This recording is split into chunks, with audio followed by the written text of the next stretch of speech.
Hey, Kat here. Hello. I hope you're doing well and enjoying this lead up to the end of the year. Today, we're diving into how to end the year strong and start the new year ready. I'm going to dive into some tools that will help you make the most of this time of year and set yourself up for success when you come into the new year so you can hit the ground running. I'm going to be sharing some mistakes that people make at this time of year and how to fix them. And I'm also sharing the yearly marketing planner that I personally use and my clients use to plan out our next year, the outline of our next year, and also the content for when we get back from our holidays. So when you come back from your holidays, you can just hit go and you'll be ready to go. If it's helpful for you, likes and comments and shares make a big difference. At the end of every year, there's a collective kind of energy that happens, right? And I want to help you to think about how you can use this energy to help you with your own personal motivation, inspiration, and energy, and also your community and your audience and your clients to really maximize your success now and into the new year. Now, there are three big mistakes that a lot of business owners make at this time of year that can really seriously set them back and cost them big time. Number one is taking your foot off the accelerator too early.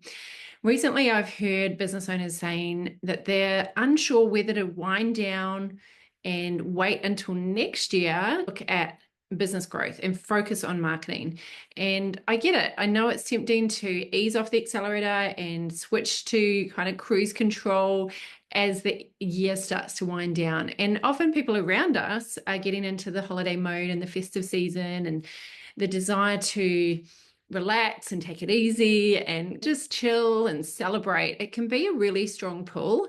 And I'm all about celebration. Celebrate our successes. It's so important. And it's a big part of what we do at the end of seasons in our community. And I'm feeling the pull as well. The weather is absolutely gorgeous here. It's bright blue sky like all week. And I came back from my honeymoon at the beginning of last month and we went to Fiji and we were lying by the pool a lot. And my body just wanted to keep lying by the pool. It was like, wait, what's happening here? So I had to be very intentional to limit my sun lounger time and really get into my office and focus, produce, create, and keep supporting people and keep adding value to people's lives. It's also really easy at this time of year to focus on what's going on for us personally, for us and our family. And maybe that's Christmas shopping, buying gifts, planning meals, planning parties, getting ready for the holidays. It can be quite a full-on season, but letting go of business tasks too soon can mean that we miss out on really valuable opportunities to finish outstanding projects and tasks, to tick things off our list rather than dragging them into the new year, and to set ourselves up for success in the new year. I was chatting with one of my clients the other night, Gaina, and she had this tension between, oh, I really want to do some Christmas cooking with my son. I want to get involved a little bit more in the Christmas preparations, but also I really want to build my business. I need cash flow. I want to set myself up for success. So she actually decided, we talked through it at length, and I asked her a lot of questions to help her make a decision she's happy with, because that's the most important thing, is that you're happy with your decision, you're happy with your reasons. And so she analyzed it, looked at both sides, and the downside, because it's a value conflict, right? One side of you just is pulling towards maybe more of your personal life and your family, and that's really important. But also we've got to look at how we're allocating our time and making sure that we're looking after both sides of our life, our personal and professional life, and making sure that we're allocating time that we're happy with for both. And she made a decision. I am going to finish those 5 emails that I wanted to get done this year. I am going to finish that funnel. And so in January, future me is going to be really happy with that decision. So she made a decision which she was happy with. So I guess it's, if you relate to that tension where you're looking at the upsides and the downsides of both, and you do have a little bit of that values conflict, it doesn't have to be one or the other. It doesn't have to be like, I'm done, I'm not doing anything. It can be like, hey, maybe I'll spend a little bit more time over in my personal life, but I'm still going to be really intentional with my time. I'm going to make sure that my time is used very well. And if you do decide to slow down in your business, I guess some helpful questions to ask yourself, am I happy with that decision and the reasons for my decision? And will I be happy with that decision in the future? So if you decide very intentionally, you can be happy about that choice as opposed to just letting the year roll on and not really being intentional about it. So if you would rather finish the year strong, knowing that you've done everything possible to close it out well, to have no sense of regret, and to have that deep sense of satisfaction, unless you're burning out, I think that's a really good choice. I think taking your foot off too early is a big mistake. If you still have energy in the tank, then the only reason to stop business growth is if you want to stop creating pipelines of leads coming through, if you want to stop helping people, if you want to stop attracting clients and making money. Like, it really does come down to that. Your potential clients, they still have pressing needs right now. And you can tap into those needs by continuing to share relevant, valuable content. Don't slow down on that. So many people are still thinking about what they need and what they need help with. And people are still buying. People are always buying. A lot of you are coaches and you help people overcome their limiting beliefs. And limiting beliefs don't go on holidays. They're still there in people's minds, in your audience's minds. People are still struggling and they need help, and you can help them. So don't miss that opportunity to reach out, share your expertise, and even sign up new clients in this season. So that's mistake number one, stopping too early. Mistake number two is not looking after your existing clients well. Do your current clients still need your support? And if the answer is yes, make sure you're doing everything you can to support them. Obviously, we balance it. Obviously, we have boundaries between everything that we've got going on. But a lot of business owners consistently focus so much of their time on attracting new clients, which is important. We always need to be attracting new clients through our pipeline. But the reality is your existing clients are an extremely valuable asset. They are the ones who already believe in you, trust you. And if you want loyal clients who continue to work with you and get your support, make sure you're there for them. Don't neglect them.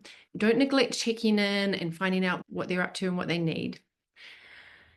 And the third big mistake that I think hurts a lot of business owners at this time of year is not setting up your marketing plan for next year now. In other words, not finishing this year with a plan for not just your first week back, but your first campaign, plus an outline of your whole year. Putting in those big rocks first, which I have a process for this, and I have a planner that I will share with you if you would like it. It's called the Yearly Marketing Planner, and it's got a calendar. It's also got the way I structure my marketing for the whole year. If you'd like that, just pop planner into the comments and I'll send it to you. If you don't start thinking about your marketing for next year, you really risk missing out on those potential clients in the next few weeks or few months. And it's a huge mistake because it can leave you with an empty pipeline as the new year begins. It can leave you on the back foot so that you're thinking, oh, when am I going to put on an event? And by that time, it's getting late and you haven't promoted it and you've missed out on potentially a whole month. And it'll be hard to regain that momentum once you return from your holiday. We all know we're in a different frame of mind when we come back from holiday, but you don't have to do that. You can create a plan that generates leads, that creates momentum, that keeps clients coming in even during December and January. So those are the three big mistakes to avoid. Here are three things you can do to instead. Number one is share content that's tailored to this specific time of year. Right now, no matter what niche you're in, most people are thinking along the same lines at this time of year. Most people. Marketing principles never change. The principle says always enter the conversation that is going on in your audience's mind right now. So probably about 95% of the population didn't hit all the goals they set or didn't achieve anything, didn't set goals. And People are reflecting on the year, and most likely they're thinking about the goals they didn't achieve and how they want to make next year better. So, what you want to do is tap into that mindset by sharing content that speaks to that desire for a better year ahead. So, use your content to be relevant to this time of year. It's a unique time of year. Build that desire in your audience to end the year well and to make next year better, or to get a specific result or transformation next year. So maybe you could take people through a end of year review or audit. You could offer a call with you. You could do a live video where you share encouragement and inspiration and your favorite goal setting process. So share content tailored to the specific time of year. Number 2, look after your existing clients. Continue to create meaningful content for them. Continue to offer support. Continue to encourage them to stay committed to their goals, to stay committed to their work with you, and not get swept up with the busyness of this season. Make sure you take time to honor them and celebrate their successes as well. Focus on helping them win this year and setting them up to win next year. So what could you do that's a little bit different, a bit special for your clients at this time of year? Could you do a special end of year review Facebook Live video, or a Zoom event, or some type of goal setting session for your clients? Just have a brainstorm about what you could do for them to end the year or in the new year, like a vision event or something that taps into this idea of let's do next year different. Maybe you could help them plan their January or their next quarter. And number 3 is to set up your marketing plan for next year. So we do this in my Inner Circle community. We take the time to design their marketing plan. And if you want a copy, just pop the word planner in. There's a real huge danger if you get this wrong, and a huge opportunity if you get this right. If you do this wrong, you take your foot off the accelerator too early and you come into, whenever you get back on the holidays, what happens is you could lose all of the potential leads that you could have had, or even clients that you could have signed up, because there are people thinking about what they need help with at this time of year, and they are in decision mode right now, and they're often in buying mode. I'm still buying. I bought a course. I bought two courses in the last week or so. So this is a crucial time. Get this right. You can start the new year strong and ready. If you don't, you can really lose momentum in those first couple of weeks, and you can feel quite scattered. And so if you've spent any of this year confused and unsure what to do, it's probably because you either didn't plan your year or you lost sight of the plan and got distracted. If you want to get clients and leads pretty quickly into the new year and have that confidence that you have your year mapped out because you've already done the thinking, then next year is going to be amazing. And if you would like a personalized marketing plan where I sit down with you and help you do this and show you exactly what to do to make more money, get more clients, then send me a private message with the word clients. Just private message me clients. We'll have a chat about how we can do it together. My prices are going up next year, so now's the perfect time to book in my lower rates before they increase. And again, if you want a copy of that marketing planner, just pop the word planner into the comments and I'll hook you up. I hope this has been useful. If it has, please comment and share it with anyone you think would benefit from it. DM me the word clients if you would like some help with your marketing and making sure it's going to work and get you clients in the new year. And I look forward to seeing you again soon. Big love, my friends. Bye for now.